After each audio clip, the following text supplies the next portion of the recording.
அப்புறமா சபரிக்கு எப்ப கல்யாணம்? அவன் தான் பாத்துருக்கானே. சரி, அத சொல்ல மறந்துட்டேன். தம்பி பொண்ணு பாத்துருக்காப்படி.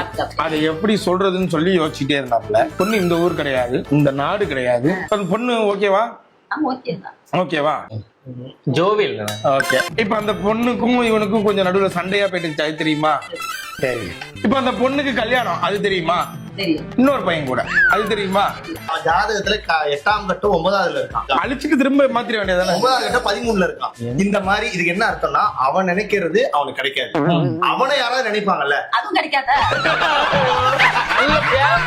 ஃபுல் பாசிட்டிவ் பண்ணி, அதாவது அவனை வந்து கல்யாணமே பண்ணாம விவேகானந்தர் மாதிரி வளர்க்கணும்னு நினைக்கிறீங்க. கரெக்டா? அவனுக்கு பிரேக்கப் பண்ணது எப்படி சொன்னா தெரியல. எல்லாத்தையுமே ஒருத்தரா வருவான், சோகமா இருக்கான் அப்படின்னுவான். ஒரு வேலை இருந்தா டீ சாப்பிட போலாமா அப்படின்னு கூட்டு போவான். கூட்டு போய் திடீர்னு அழுகுறான். ஏன்டா அழுகுற? யாருடா உள்ள சொல்ல மாட்டான். ஒரு போர்ஷன் சொல்லிட்டு ஒரு கட் பண்ணிட்டு இவனை வந்து விட்டுட்டு என்ன கூட்டு போய் அவனோட ஏம் என்னன்னா, நம்ம ஆபீஸ்ல 4 பேரையும் கூப்பிட்டு 4 விதமான பாதி கதையை சொல்லிட்டு இப்ப இவங்க எல்லாம் சேர்த்து பேசுறோம். அவனை பத்தி ஃபர்ஸ்ட் ஆஃப் நீ சொல்லு, செகண்ட் ஆஃப் நான் சொல்றேன், எல்லாரும் சொல்லி அவன் கதையை பத்தி. அம்மாக்கு தான் ஆனா கிளைமேக்ஸ் தெரியும். கடைசி என்ன ஆச்சு?